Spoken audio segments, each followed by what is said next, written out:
Tag in Connecticut. Hey, how are you? Hi, Joe. Hi. Good to see you. Thanks for showing up. Your energy is just amazing.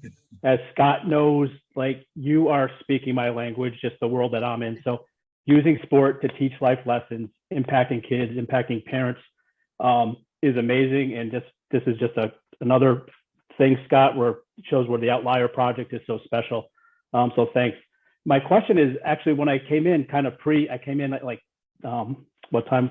Become like 11:58. Sounds like you guys might have been talking about maybe NCAA basketball, girls basketball. So this weekend, a lot of that, especially the women's game, got me thinking about a lot of different things. But one, that game was just amazing, even with the point differential. When you look at the intensity and everything else, and I look at college athletes as still kids, they're still growing up, they're still figuring themselves out. And a lot of stuff came out of that. But someone that uses, especially with younger kids, uses sport to teach life lessons. So when we talk about sportsmanship, honoring the game, respecting rules, opponents, officials, all that. What's your take on this conversation of the taunting concepts that we're going back with Caitlin, I think prior a little bit, and then Angela Reese, and talking about, well, the guys are doing it, we can do it as well, versus the let your play do your talking. And I'm kind of old school in the sense of, let your talking, let your play talk on the field for you.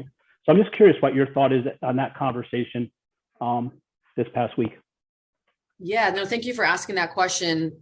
I think it is very layered. And I think some layers that we need to acknowledge is they lie in race and sexism. So racism and sexism are definitely biases that we have to layer this question in.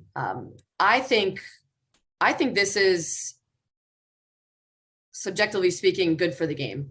And I believe this because I think you're starting to see now women's sports transcend into culture.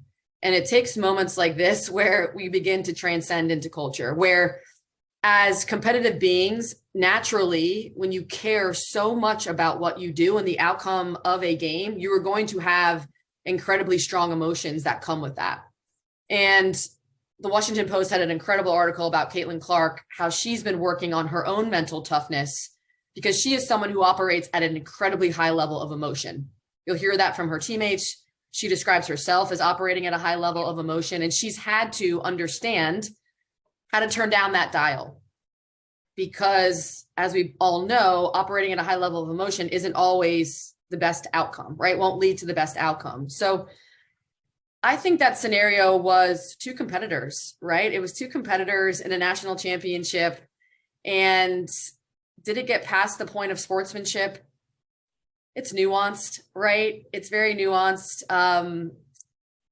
I think you saw Caitlin Clark do this, right? It's how do we draw lines in sand? I don't really have the answer, Tag, and I'd be interested to know what our audience thinks. I think it's great for the game.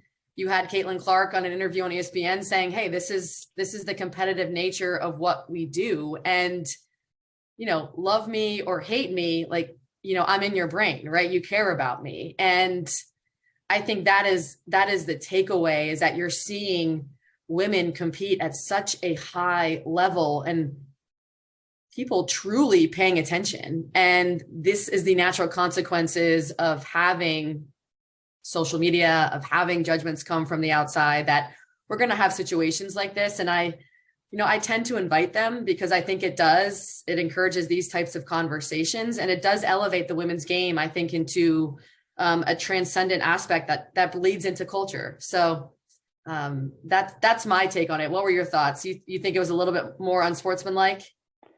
No, in terms of I think two things. I think they both handled it well afterwards, like the day after. Yeah. Spot on. Even like the Jill Biden thing, runners up come, and they all said the right things and they did it the right way. And I think they spoke from their heart. So I think it speaks to what you were saying, where they definitely, they were competitors and they knew they were in the moment. And at the end of the day, do they respect each other? Did they each bring out the best in each other? Yeah. Absolutely. Right. And that's like the best feeling, win or lose, when you walk off the field, look someone in the eye and just say, thanks for making me better.